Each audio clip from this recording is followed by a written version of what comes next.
नमस्कार, जोहार, मैं संजय और आप देख रहे हैं न्यूज झारखंड। चलिए जानते हैं सुबह से लेकर शाम तक की तमाम बड़ी खबरों को। नकल की जांच में कपड़े उतरवाने पर खुद को जलाया, छात्रा आग की लपटों में घिरी सड़क पर आ गई, लोगों ने पानी डालकर बुझाई। जमशेदपुर के एक स्कूल में नकल के आरोप में टीचर ने सबके सामने कपड़े उतरवाकर छात्रा की जांच की। इस घटना के बाद छात्रा इतनी परेशान और शर्मिंदा हो गई कि उसने घर पहुंचकर खुद को आग लगा ली। 9वीं की छात्रा 95% जल चुकी है, उसकी हालत गंभीर है। फिलहाल उसे टाटा मेन हॉस्पिटल TMH में भर्ती कराया गया है। मामला सीताराम डेरा के छायानगर के Sharda Mani girls high school का है। आरोप है कि शुक्रवार को नकल के शक में टीचर चंद्रा दास ने ऋतुमुखी 15 वर्षीय के कपड़े उतरवाकर जांच की।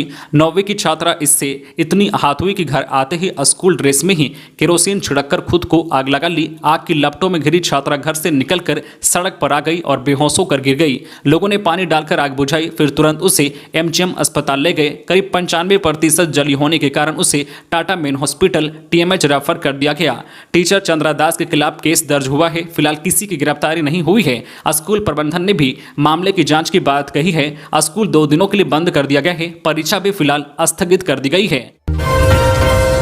मैट्रिक और इंटर की परीक्षा फॉर्म भरने की तिथि बढ़ी। झारखंड एकेडमिक काउंसिल ने मैट्रिक और इंटर परीक्षा 2023 के ऑनलाइन परीक्षा फॉर्म भरने की तिथि बढ़ा दी है। परीक्षार्थी अब 21 अक्टूबर तक बिना विलंब शुल्क के परीक्षा फॉर्म भर सकेंगे। वही शुल्क जमा करने की अंतिम तिथि 27 अक्टूबर तय की गई है। वही विलंब शुल्क के साथ 22 से 28 अक्टूबर तक ऑनलाइन फॉर्म भरे जाएंगे और 1 नवंबर तक विलंब शुल्क के साथ शुल्क जमा होगा। 14 अक्टूबर को ही बिना विलंब शुल्क के परीक्षा फॉर्म भरने की तारीख समाप्त हो रही थी। जैक ने इसके लिए परीक्षा में शामिल होने वाले सभी छात्र छात्राओं, उनके अभिभावकों, संबंधित विद्यालय महाविद्यालयों के प्रधानों और पदाधिकारियों को सूचित कर दिया है।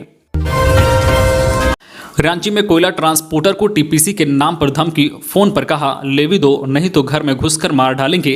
राजधानी रांची के सुखदेव नगर थाना इलाके में रहने वाले एक कोयला ट्रांसपोर्टर से उग्रवादी संगठन TPC ने लेवी की डिमांड की है, जिसके बाद ट्रांसपोर्टर दहशत में है। इस मामले को लेकर ट्रांसपोर्टर ने चतरा और रांची दोनों जगह प्राथमिकी दर्ज कराई है। चतरा के मगध अम्रपाली कोल परियोजना में कोयला ट्रांसपोर्टिंग का काम करने वाले कारोबारी जो है राजेंद्र प्रसाद साहू से लगातार TPC के नाम पर रंगदारी मांगी जा रही है। Rajendra Prasad मेथन power plant, DVC और टाटा पावर के लिए कोयला जो है ट्रांसपोर्टिंग का काम करते हैं। राजेंद्र प्रसाद से TPC के एरिया कमांडर के नाम पर एक व्यक्ति ने फोन कर रंगदारी की मांग की है। राजेंद्र प्रसाद को धमकी दी गई है कि वे TPC के गढ़ में काम कर रहे हैं, अगर जल्द रंगदारी नहीं मिली तो घर में घुसकर मार डालेंगे। फोन करने वाले शख्स ने अपने आप को TPC का एरिया कमांडर अनूप बताया है। वही मामले को लेकर सुखदेवनगर थाना प्रभारी ममता कुमारी ने बताया कि टेक्निकल सेल के सहयोग से जिस नंबर से धमकी भरे कॉल आ रहे हैं उसे ट्रेस किया जा रहा है। फोन उग्रवादी संगठन ने किया है या फिर किसी शरारती तत्वों ने, यह भी पता लगाने की कोशिश की जा रही है। नेतरहाट स्कूल में 100 में से 66 बच्चों का ही हो सका नामांकन। नेतरहाट आवासीय विद्यालय नेतरहाट में नामांकन के लिए चयनित 100 में से 34 बच्चों ने नामांकन नहीं लिया, केवल 66 बच्चों का ही नामांकन हुआ। विद्यालय प्रबंधन द्वारा नामांकन के लिए दूसरा लिस्ट जारी की गई। जिन बच्चों का नामांकन नहीं हुआ उनमें से 12 बच्चे चयन के बाद मेडिकल जांच में शामिल नहीं हुए, जबकि 18 बच्चे ओवर एज पाए गए। वहीं 4 बच्चों का प्रमाण पत्र फर्जी पाया गया। विद्यालय प्रबंधन ने रिक्त रह गई सीटों पर नामांकन के लिए फिर से मेरिट लिस्ट जारी किया। 21 अक्टूबर को 34 विद्यार्थियों को स्वास्थ्य जांच के लिए बुलाया गया है। स्वास्थ्य जांच सदर अस्पताल रांची में की जाएगी। चयनित विद्यार्थियों को स्वास्थ्य जांच के लिए अपना प्रवेश पत्र साथ लाने को कहा गया है। खबरों में आगे बढ़ने से पहले आपसे रिक्वेस्ट है कि अगर आप चैनल को सब्सक्राइब नहीं किए हैं तो प्लीज चैनल को सब्सक्राइब करके बेल आइकन प्रेस कर दे, जिससे आपको झारखंड की हर छोटी बड़ी खबर का अपडेट आप तक पहुंचता रहे। चलिए बढ़ते हैं खबरों की ओर। खतियान के बाद सरनाकोट पर काम कर रही सरकार। मुख्यमंत्री हेमंत सोरेन ने कहा है कि 1932 का खतियान लागू कर सरकार ने आदिवासी मूलवासियों को सम्मान के साथ पहचान दी है। खतियान लागू करने के बाद सरकार अब सरनाकोट लागू करने पर काम कर रही है। वह शुक्रवार को गोयलकेरा में शहीद देवेंद्र मांझी के शहादत दिवस पर आयोजित आपकी योजना आपकी सरकार आपके द्वार कार्यक्रम को संबोधित कर रहे थे। मुख्यमंत्री ने कहा है कि सरकार जल्द राज्य के सभी संस्थानों में 75% स्थानीयों को नौकरी के लिए शिविर लगाएगी। सीएम ने केंद्र पर निशाना साधते हुए कहा है कि एक षड्यंत्र के तहत गैर भाजपा शासित राज्यों को केंद्र सरकार बदनाम कर रही है। झारखंड सहित गैर भाजपा शासित राज्यों पर भ्रष्टाचार का आरोप लगाया जा रहा है। कुज्जू कोलियरी की बंद पड़ी खदान में युवक की दम घुटने से मौत। रामगढ़ जिले के कुज्जू ओपी क्षेत्र के सीसीएल कुज्जू परियोजना के बंद पड़े अवैध खदान में अवैध उत्खनन के दौरान एक व्यक्ति की मौत हो गई। मृतक की पहचान कुज्जू कोलियरी निवासी छोटेलाल करमाली के रूप में हुई है। झारखंड में जल्द होगी मानसून की वापसी। अगले 24 घंटे तक हल्की बारिश की संभावना। झारखंड के कई इलाकों में इस समय बारिश हो रही है। वहीं झारखंड के पलामू में इन दिनों झमाझम बारिश हो रही है। मौसम विभाग के ताजा अपडेट के अनुसार राज्य में मानसून जल्द ही समाप्त हो जाएगा। राज्य में मानसून के दौरान अभी तक 817.6 मिलीमीटर बारिश हुई है, जो कि बीते साल से कम है। इस साल 205 मिलीमीटर कम बारिश दर्ज की गई है। हालांकि बीते 2 महीने में राज्य में लगातार बारिश हो रही है, जो कि सामान्य से अधिक है। झारखंड के दक्षिण पश्चिम मानसून की वापसी के साथ हल्की ठंड भी शुरू हो गई है। मौसम विभाग के ताजा अपडेट के अनुसार राज्य के कई इलाकों में हल्की बारिश होने की संभावना बनी हुई है, जिसके कारण राज्य में ठंडी हवाएं चल रही है। मौसम विभाग का कहना है कि राज्य के उत्तर पश्चिमी इलाकों में बारिश की गतिविधियों में कमी आई है, जिसमें गढ़वा, पलामू, लातेहार और चतरा शामिल हैं। वह राज्य के कुछ हिस्सों में अगले 2 दिनों के बाद मानसून समाप्त होने के आसार हैं। बंगाल की खाड़ी में इस दौरान साइक्लोनिक सर्कुलेशन जो बना हुआ है, जिसके चलते राजधानी रांची समेत राज्य के मध्य और दक्षिणी इलाकों में हल्की से मध्यम बारिश हो रही है। नई नीति। झारखंड के सभी शहरों में बिना नक्शे के बने 3 मंजिला तक के मकान को वैध करने की नई नीति लाएगी सरकार।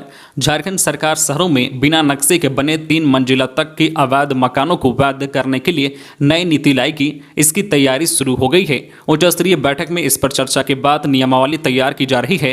फिर इसे कैबिनेट की स्वीकृति के लिए भेजा जाएगा। वहां से मंजूरी मिलते ही नई नीति लागू हो जाएगी। राज्य में नगर निकाय चुनाव की तैयारी शुरू हो चुकी है। आचार संहिता लगने से पहले ही सरकार इस नीति को लागू करने की तैयारी में है। एक अनुमान के अनुसार इस फैसले से राज्य के करीब 7 लाख और सिर्फ रांची में ही करीब 1,25,000 मकान मालिकों को सीधा फायदा होगा। हालांकि अवैध मकानों का सटीक आंकड़ा सरकार के पास भी नहीं है। यह नीति पूर्व की भाजपा सरकार द्वारा बनाई गई बिल्डिंग रेगुलराइजेशन पॉलिसी से काफी सरल होगी, जिसे एक मुश्त राशि लेकर ऐसे मकानों को वैध किया जा सके।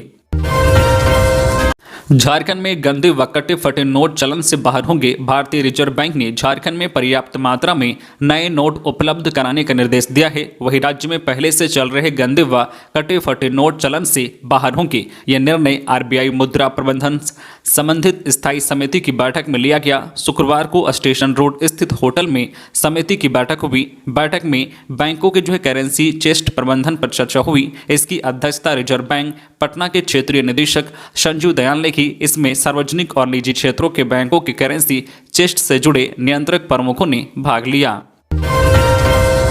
कोडरमा के सैनिक स्कूल में लगा एनसीसी का प्रशिक्षण शिविर। कैडेटों को दी जा रही आर्मी ट्रेनिंग। भारतीय सेना में जाने के लिए झारखंड के अलग अलग जिलों से एनसीसी कैडेट इन दिनों कोडरमा में जमकर पसीना बहा रहे हैं। कोडरमा के सैनिक स्कूल तिलैया में एनसीसी झारखंड 45 बटालियन की ओर से 8 दिवसीय वार्षिक प्रशिक्षण शिविर का आयोजन किया गया है, जहां भारतीय सेना के उच्च पदस्थ अधिकारी इन कैडेटों को आर्मी ट्रेनिंग की बारीकियां समझा रहे हैं। प्रशिक्षण शिविर में इन एनसीसी कैडेटों को एकजुटता, देशभक्ति और अनुशासन का भी पाठ पढ़ाया जा रहा है। कैडेटों को ट्रेनिंग में map reading, field craft, battle craft, firing, भूकंप में आपदा प्रबंधन और आग लगने की स्थिति से निपटने के उपाय बताए जा रहे हैं। एनसीसी 45 बटालियन के कमान अधिकारी कर्नल मनीष जैन ने बताया कि फौज या पैरामिलिट्री फोर्स में जाने के लिए यह ट्रेनिंग काफी अहम है।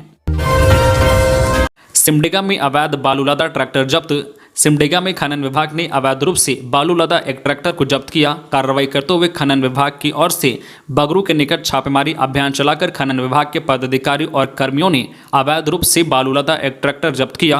कागजात नहीं दिखाने पर ट्रैक्टर को सदर थाना के हवाले कर दिया गया है। दुमका में युवक की गोली मारकर हत्या। दुमका के तालझारी थाना क्षेत्र सहारा बाजार में अपराधियों ने 39 वर्षीय दिलीप कुमार शाह को घर में घुसकर गोली मार दी। घटना की सूचना मिलने पर पुलिस मौके पर पहुंचकर मामले की जांच में जुटी हुई है। मृतक की पत्नी टुवा देवी ने बताया है कि उसके पति दिलीप कुमार शाह रंग रोगन का काम करते हैं। वह पिछले 2 महीने से दिल्ली में कार्य कर रहे थे। दिलीप कुमार शाह का मूल आवास बिहार के बांका जिला अंतर्गत रजौन थाना क्षेत्र के जगन्नाथपुर गाँव में है। जमशेदपुर में खुलेगा एसटी विद्यार्थियों के लिए हॉस्टल। जिला प्रशासन ने शुरू की तैयारी। अनुसूचित जनजाति एसटी विद्यार्थियों के लिए शहर में 100 बेड के 2 मल्टी स्टोरी मॉडल स्कूल बनेंगे। इसे लेकर जमशेदपुर कल्याण विभाग ने जमशेदपुर अंचल, मानको अंचल, Jamshedpur cooperative college, Lal Bahadur memorial college, महिला विश्वविद्यालय को पत्र लिखकर जमीन चिन्हित कर उपलब्ध कराने के लिए पत्राचार किया है। रांची के कांके डैम साइट से युवक का शव बरामद। 15 ओपी क्षेत्र में कांके डैम साइड एक युवक का शव मिला है। पुलिस मौके पर पहुंचकर छानबीन की है। शव कब्जे में लेकर पोस्टमार्टम के लिए भेज दिया गया है। बताया जाता है कि युवक 15 ओपी क्षेत्र में किराए के मकान में रहता था।